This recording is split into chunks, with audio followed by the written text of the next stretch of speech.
یہ وہ ہستیاں ہیں جن کے بارے میں رسول پاک کی اس حدیث کو امام احمد ابن حنبل نے بھی نقل فرمایا ہے کہ جنت کی جو 4 سردار خواتین ہیں ان میں 2 حضرت خدیجہ اور ان کی بیٹی فاطمۃ الزہرا ہے اس امت میں سے، حضرت خدیجہ اور حضرت فاطمۃ الزہرا، اور باقی 2 حضرت مریم ہیں اور حضرت آسیہ ہیں فرعون کی زوجہ۔ یعنی یہ نبی کریم کا کلام ہے۔ اگر اس اعتبار سے آپ دیکھیں تو آپ کو حضرت خدیجہ سلام اللہ علیہا کے کمالات کے حوالے سے، ان کی خوبیوں کے حوالے سے، ذاتی زندگی کے حوالے سے، اجتماعی جد و جہد کے حوالے سے جو کچھ ملتا ہے وہ کم نہیں ہے۔ میں نہیں چاہ رہا تھا کہ جو سحری میں ہم نے گفتگو کی ہے وہ دوبارہ تکرار ہو، اس لیے میں کچھ نئی باتیں عرض کرنا چاہوں گا۔ ایک سوال سحری میں غالباً ہماری بہن نے کیا تھا لیکن اس کے جواب کا موقع نہیں آیا، اور ابھی آپ نے دوبارہ اس کا اشارہ کیا تو میں اس پر چونکہ میں نے تھوڑی سی تحقیق کی ہے اس لیے میں عرض کرنا چاہوں گا۔ ایک بات عام طور پر بہت معروف ہے کہ حضرت خدیجہ سلام اللہ علیہا کی جب شادی ہوئی تو آپ کی عمر 40 سال تھی، معروف ہے یہ اور بہت مشہور ہے۔ میں نے اس پر تحقیق کی اور مختلف محققین کو پڑھا اور یہ شعوری طور پر پڑھا کہ بھئی اس حوالے سے بڑے بڑے محققین کیا کہتے ہیں۔ پہلا شخص جس نے یہ بات لکھی ہے وہ ہے ہشام ابن عروہ۔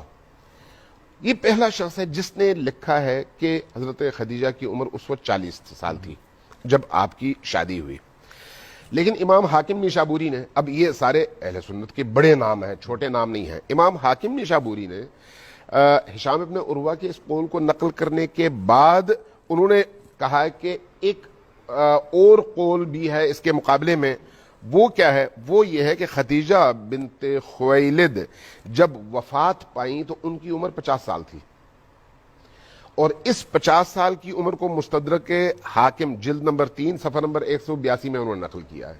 کرنے کے بعد کہا کہ یہ قول مجھے اس معروف اور مشہور قول کی نسبت مختلف دلائل کی بنیاد پر زیادہ صحیح لگا۔ اچھا یہ ان کا میں بتا رہا ہوں۔ اس کے بعد امام بیہقی بھی کوئی چھوٹا نام نہیں ہے، بہت بڑا نام ہے تاریخ میں بھی اور مختلف دینی علوم کے حوالے سے۔ محدثین میں سے وہ یہ فرماتے ہیں کہ اصح القول یہ ہے کہ حضرت خدیجہ کی عمر جب ان کی حضرت نبی کریم صلی اللہ علیہ وآلہ وسلم سے شادی ہوئی تو وہ 25 سال تھی، یہ امام بیہقی کہتے ہیں۔ اور امام بیہقی نے بھی دوسرے اقوال کو کہا ہے یہ معروف ضرور ہے، مشہور ضرور ہے لیکن ضعیف ہے، یہ زیادہ قوی قول ہے۔ اچھا اس میں پھر انہوں نے کہا کہ چونکہ نبی کریم کے ساتھ ان کی زندگی کے 25 سال گزرے اس حساب سے 50 سال کی عمر میں آپ کی وفات ہوئی ہے۔ اچھا امام بیہقی نے یہی قول اپنی اس کتاب میں 2 جگہ نقل کیا ہے۔ اس کے بعد حلبی، امام حلبی خود بھی بہت معروف اور بڑی شخصیات میں سے ہیں، انہوں نے بھی یہ بات کہی ہے، کہا کہ حضرت خدیجہ کی عمر 25 سال تھی اہل تحقیق کے مطابق جب ان کی شادی ہوئی، اور اس کے ایک اور نقل قول کیا ہے، کہا کہ ایک قول کے مطابق 28 سال تھی، 40 سال والی کی انہوں نے بھی جو ہے پھر نفی کی ہے، کہتے ہیں ایک اور قول کے مطابق 28 سال تھی لیکن معروف جو ہمارے ہاں محقق ہے وہ 25 سال ہے۔ اسی طرح سے ابن عماد حنبلی شذرات الذہب کے مصنف، وہ یہ کہتے ہیں کہ مورخین کے اس طبقے نے جو محقق ہیں انہوں نے حضرت خدیجہ کی عمر شادی کے موقع پر 28 سال لکھی ہے، یہ ابن عماد حنبلی کا قول ہے۔ اسی طرح سے حاکم نیشابوری نے، معروف سیرت نگار ہیں ابن اسحاق، ان کا یہ قول نقل کیا ہے، کہا کہ ان کے مطابق حضرت خدیجہ کی عمر شادی کے موقع پر 28 سال تھی۔ اچھا اسی طرح سے بلازری بہت بڑا نام ہے، تمام علماء کرام ان کو جانتے ہیں، انہوں نے جو نقل قول کیا ہے وہ کہتے ہیں کہ حضرت خدیجہ کی عمر 28 سال تھی۔ ابن سعد، ذہبی، اربلی، ان تینوں حضرات نے حضرت ابن عباس سے یہ قول نقل کیا ہے کہ جب حضرت خدیجہ کا رشتہ آیا اور نبی کریم نے قبول فرمایا تو اس وقت جب عقد میں آئیں تو حضرت خدیجہ کی عمر 28 سال تھی۔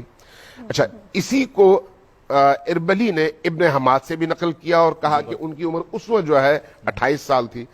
الصحیح من سیرت النبی، یہ جو ہے مصرف ان کے ہیں جعفر مرزا عاملی، یہ اہل تشیع میں سے ہیں، لبنان کے ہیں، انہوں نے سیرت النبی پر تقریباً 50 جلدیں لکھی ہیں اور ابھی ان کا انتقال ہوا ہے.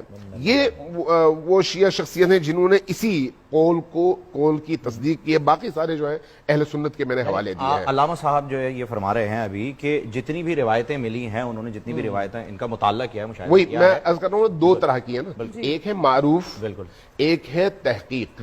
تحقیق کے مطابق یہ تمام جو محققین ہیں یہ کہتے ہیں یا 25 سال یا 28 سال. جو معروف ہے, جو نقل کیا گیا ہے ہشام بن عروہ سے, وہ ہے 40 سال. لہذا یعنی سننے والوں کے ذہن میں یہ بات آنی چاہیے کہ حضرت خدیجہ کی عمر کے حوالے سے یہ دونوں روایات موجود ہیں. معروف کون سی ہے اور تحقیق والی روایت جو ہے کون سی ہے, اور اس میں شیعہ اور سنی کی وجہ سے نہیں بلکہ تاریخ میں اختلاف کی وجہ سے یہ چیزیں سامنے آتی ہیں, اور اس کو جو ہے اس پر ابھی مزید سمجھنا چاہیے کے ذریعے پھر اس کی بعد چیزیں جی بالکل اس پر ہم مزید بھی بات کریں گے.